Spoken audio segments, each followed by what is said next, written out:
Denver. Denver with a win in this one. 116, 105. 105 is your final.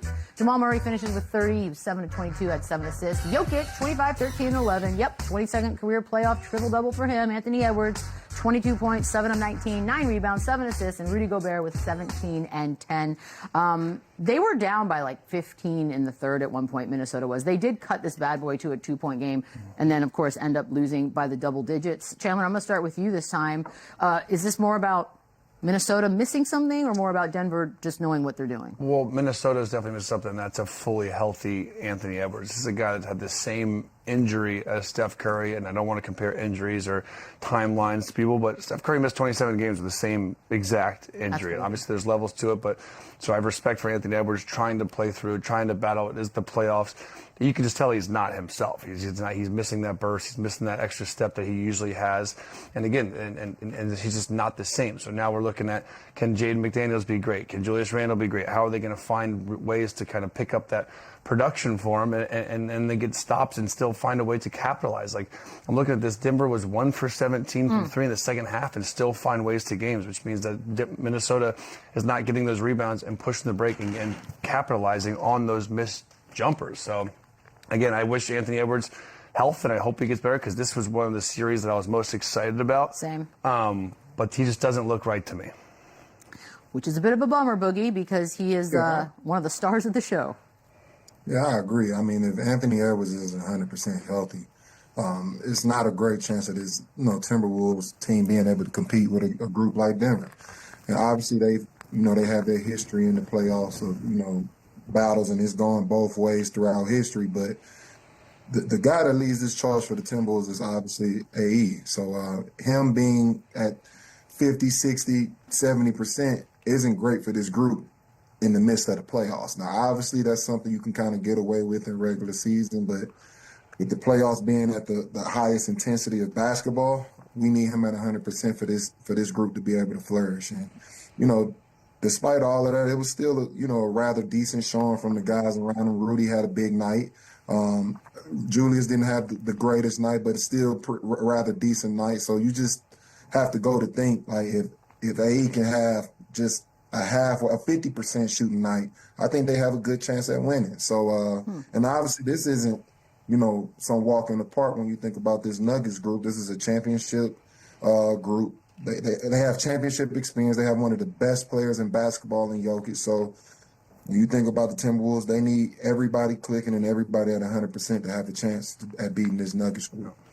There's a stat. Jamal Murray shot 8 threes, made 0, but he was 16 of 16 from free throw line. Yes. Chris Finch called it a head scratcher. Chris Finch hates when other teams He hates free throws so much when the other team shoots. I love you, but stop. Well, look, in fairness, a guy like Jamal Murray averages like 5 attempts normally. So 16 is a big number, Lou. Doesn't necessarily mean anything's egregious here, but I'm a free throw guy. I like it. I'm sorry. I like it. This is my world.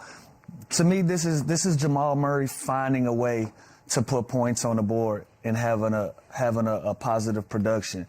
Like, I'm 0 for 8 from the three-point line. Instead of settling, constantly shooting, I'm going to find other ways to put points on the board. That's being aggressive, getting to the rim, attacking, putting defenders in a position where they got to put me on the free throw line and to make the free throws. 16 for 16 from the free throw line, having the highest plus minus on his team. Like, not his most efficient night, but he found other ways to be impactful. 7 assists. That's not something we usually say about Jamal Murray. So it was an unorthodox game. It was a little weird. It was off, with him shooting poorly from 3, but being able to find that at the free throw line, or being able to find that by getting other guys involved and still being able to put points on the board. So Chris Finch may hate it. I love it. Oh, yeah. That's somebody that my responsibility as on a team was to put points on the board.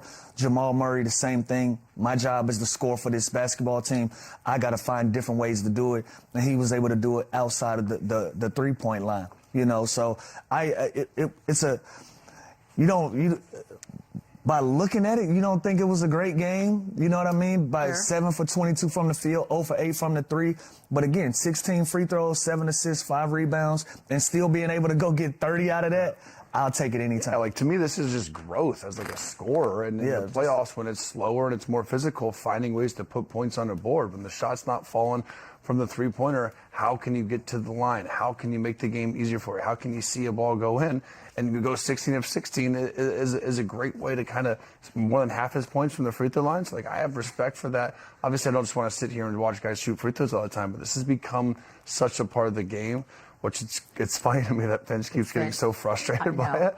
But, like, everyone does it. Like, it's just something you have to, like, deal with or cope with and, like, find out ways to defend without fouling. Like, I was going to say, at some point, you got to hold your team accountable for hacking. I'm sorry, get your hands You got to hold your team accountable for hacking. Like, y'all put him on the line 16 times. And it wasn't even egregious. It was just like I just think of Chris Finch, like, at what number free throw does he start to go? How many does he have? Like, he starts getting like a tick and he's angry. He's asking his guys to Spurs playoff day. I bet you if Ant had 20 next game, he won't say a word. Maybe he will. By the way, there was a third quarter moment we should probably look at. Friend of the show, Jaden McDaniels, little pushy shove on the man, the myth, the legend. Oh, no. Okay. What was that about? No, aren't his brothers in the house? Did he let his intrusive thought win? What happened there, y'all? Oh, you know what? I'm just going to set it off. Hey, Boogie, that looked like Jaden just decided, I'm just going to set it off. Because they were, listen, everybody. Boogie, why do you do it? I need to know what's wrong. Tell us what happened here, tell Boogie. us, Boogie, what happened? Hey, man, I'm a huge fan of Jaden McDaniels. I got the pleasure of meeting this kid when he was first coming into the league. We worked out in the summer. I mean, this is who he is. He's staying on business. He's not afraid. He made the shot. He's 10 toes in whatever moment he's in. So, as far as it being a regret, I don't think he'll ever say those words that he regrets. But, you know, moving forward, if this makes Jokic take his game to a whole other level, then obviously it's like, why did I even poke the bear? But as far as him being who he is, this is what I expect from him. He's a competitor on the floor. He's fearless.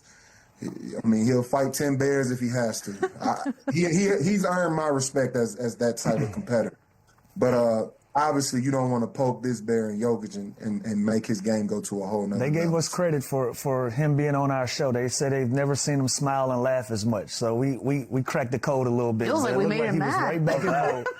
Looked like he was right back in mode. That was spicy. That's going to be my word for every single one of these moments. We're going to take a quick break and wrap things.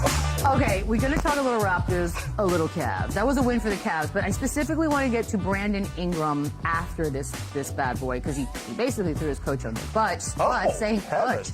He said that his coach wanted to use him as a screener, and that him shooting 9 shots isn't going to win basketball games, Lou. That was right after game 1 of the playoffs. What do you think? You don't love it. But at the same time, you want your star player to be kind of disappointed in only getting 9 shots. Now, some of that responsibility is BI's. He got to go out there and be aggressive. But if your coach is putting you in a position where you're not playing the type of game that's needed for y'all to have an opportunity to win a basketball game, and let alone a playoff series, it's kind of okay. I would have preferred that this message was behind the curtain and not out in the public. And sometimes your emotions are running high, and you have an expectation level for yourself. But I like the mindset. We're not going to win basketball games with me shooting 9 shots, and he's right. But he has to be more aggressive. His coach has to put him in a better position. But like I said, I would have preferred that conversation be had in private opposed to being out in public. The message isn't wrong at all. He's a guy. He's their best scorer. Him and Scotty, like, he's had a great season.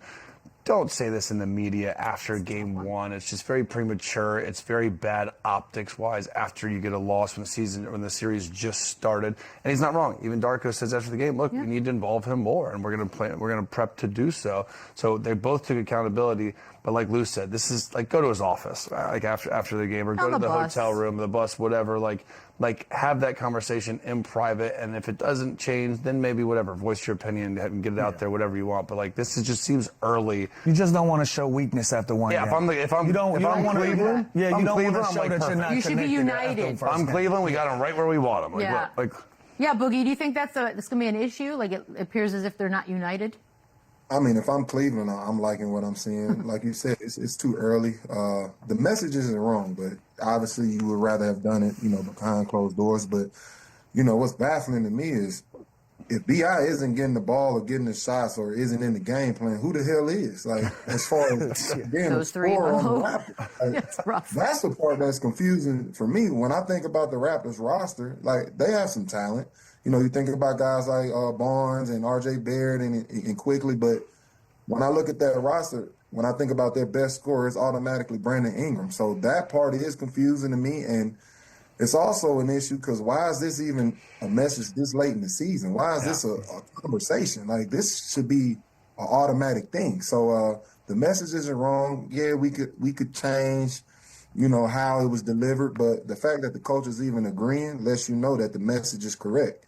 So I'm more confused on who the hell is getting the shots. Barrett took 13, Barnes took 14, and Jamal Shed took 11. So Jamal Shed took more shots than Brandon Ingram was probably a problem. Probably not going to happen in game 2, probably why they lost. I guess. Yeah. By the way, real quick, Donovan Mitchell passed LeBron James on the all-time scoring list in playoffs. Did everybody know that? That's like an interesting That little was fast. Yeah. That is right. That's Points per game that's playoffs. crazy. I know. I thought so too. I thought it was congrats to him, but you got to turn that into hardware though. I would have argued you up and down about that stat. Damn it! I should have Special brought it out player, like man. that then. One of them is a special player. I like it. Most Wow. points per game. Okay, I think we blew their minds. Is this